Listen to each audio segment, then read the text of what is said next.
Para frenar la propagación del coronavirus, el Estado interpuso medidas drásticas para quienes desacaten el estado de emergencia.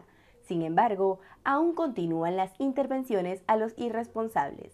El primer día de orden de salida diferenciada por género, el 80% de detenidos de aquella jornada fueron mujeres, que salieron de sus casas cuando no les correspondía hacerlo. Es aquí cuando la denominada Ley de Protección Policial entra en debate.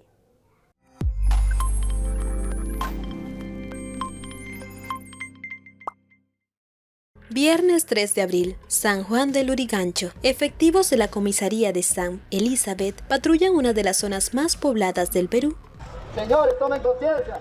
Las personas de sexo masculino el día de mañana no podrán transitar por la vía pública. Solo en esta jurisdicción viven más de 250.000 personas, 1/4 millón de ciudadanos. Es un territorio de apenas 27 kilómetros cuadrados. Es el primer día de la aplicación de la nueva medida dictada por el gobierno. Hoy, solo los varones pueden salir exclusivamente para abastecerse de alimentos y medicinas. Sin embargo, en el recorrido encuentras mujeres de todas las edades en las calles. Todas las intervenidas son trasladadas a la comisaría San Elizabeth, condicionada para ese fin.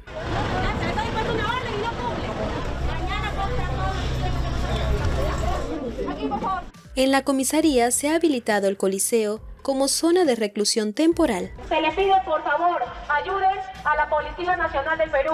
Estamos trabajando para ustedes. En una sola mañana, más de 100 detenidos, el 80% mujeres que salieron de su vivienda, en su mayoría a comprar alimentos, pese a la prohibición. El protocolo sigue siendo el mismo.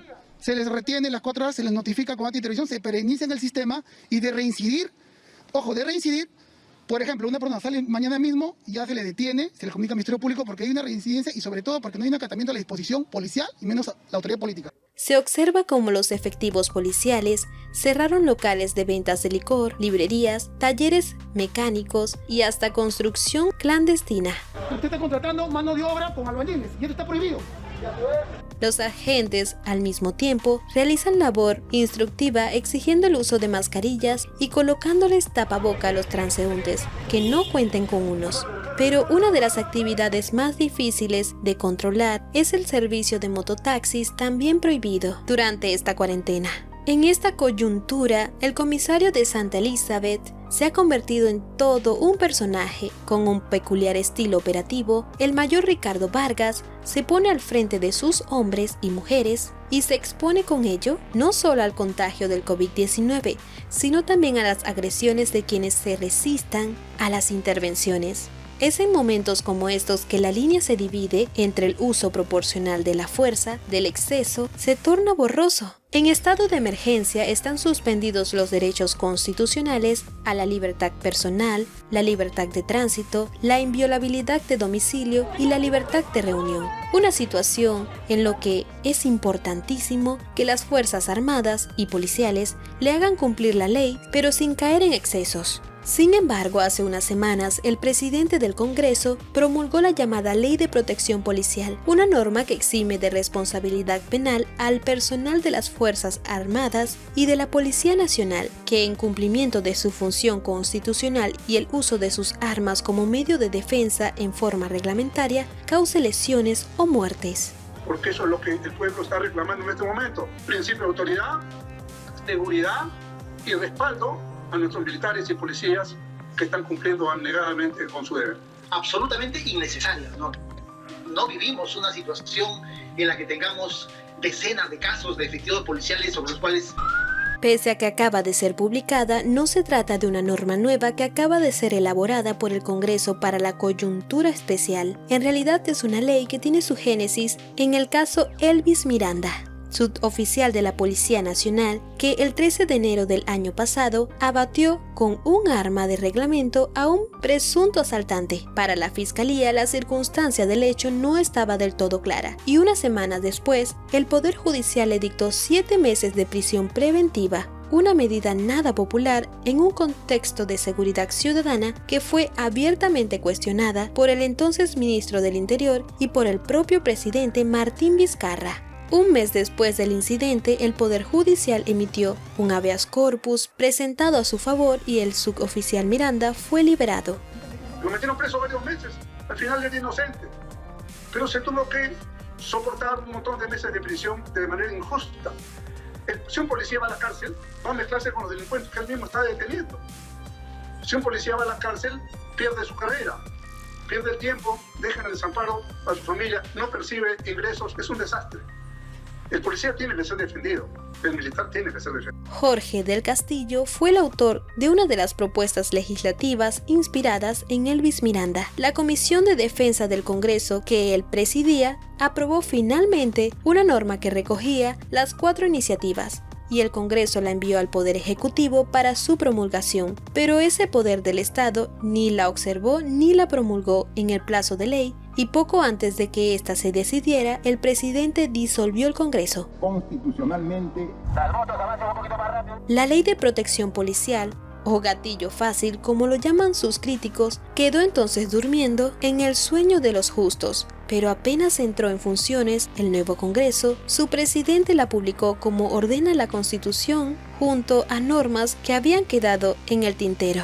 Una de las principales críticas a la ley es la vulneración al principio de la proporcionalidad, que impide que los agentes de las fuerzas del orden hagan uso desproporcionado de la fuerza y que cometan abusos contra los ciudadanos. El policía o el militar tiene un arma que el Estado le da.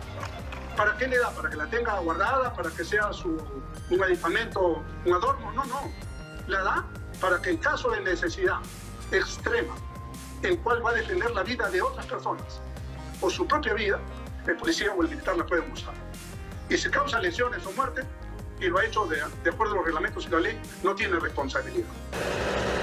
Del Castillo cita el caso del soldado atropellado por una persona que desacató el toque de queda en Puno. Si él hubiera usado su arma contra el energúmeno que lo atropelló y lo mató, hubiera salvado su vida. Pero muchos de los que critican esta ley estarían denunciando al soldado por violación de derechos humanos, estoy seguro. Entonces, es el mundo al revés.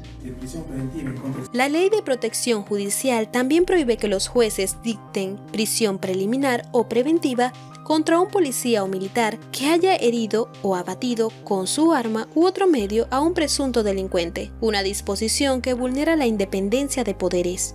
Pero así como existen casos de abusos del orden, hay ciudadanos que agreden salvajemente a la policía. La semana pasada, una cantidad de peruanos cayó a palazos al comisario de Cungará, Piura, cuando hacía cumplir la cuarentena. Rompiéndole la cara con un palo.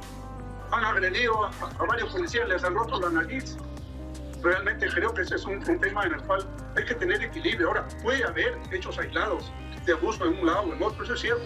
Pero no por eso vamos a desproteger. El propio comisario de Santa Elizabeth fue víctima de una agresión en septiembre del año pasado, cuando una mujer que acababa de ser intervenida arremetió en su contra.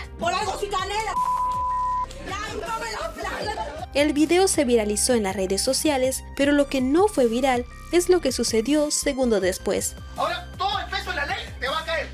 Todo el peso de la ley. La señora está ahorita lamentablemente en el penal. Me da pena porque soy padre, tengo un hijo, pero no la puedo eximir de responsabilidad. ¿Qué mensaje le haríamos a la población? ¿Que cualquiera puede pegar a un comisario? No, eso está mal. Por otro lado, cuando el presidente explicó la nueva disposición que decreta que varones y mujeres salgan a la calle en días diferentes, se refirió específicamente a las personas transgénero. Van a tener claramente instrucciones las Fuerzas Armadas, la Policía Nacional, que hace el control para que esto no sea pretexto de ninguna medida de carácter homofóbico en absoluto. A lo que el ministro del Interior agregó que el control de las fuerzas del orden será visual y no con el DNI. Sin embargo, no todos los agentes están capacitados en ese sentido. ¿Qué dice acá? ¿Que no ha visto lo que ha dicho el presidente? ¿Presidente de la República? ¿Qué pasó, señor? Dice acá. Bueno. Él ha dicho que no va a pedir identificación. Cuando nos ven como mujeres, nos tienen que respetar como mujeres.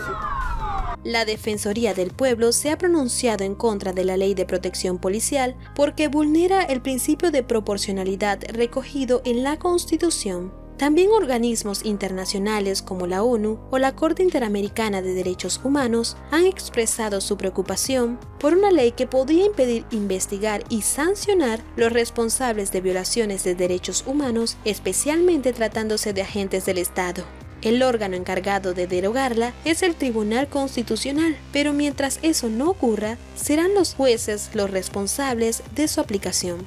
Todos los jueces de la República, penales, civiles, en este caso con mucha mayor razón penales, pueden ejercer lo que se llama el control constitucional difuso. Es decir, tiene la atribución constitucional de declarar la inconstitucionalidad de una norma para ese caso concreto. Y declara inaplicable la ley para ese caso concreto, la ley sigue vigente, pero en ese caso no se aplica. Mientras tanto, esta norma seguirá vigente durante el estado de emergencia con todos los riesgos que eso implica. Deja tus opiniones en la parte de abajo. No olvides suscribirte, darle like, compartir y recuerda, quédate en casa. Hasta la próxima.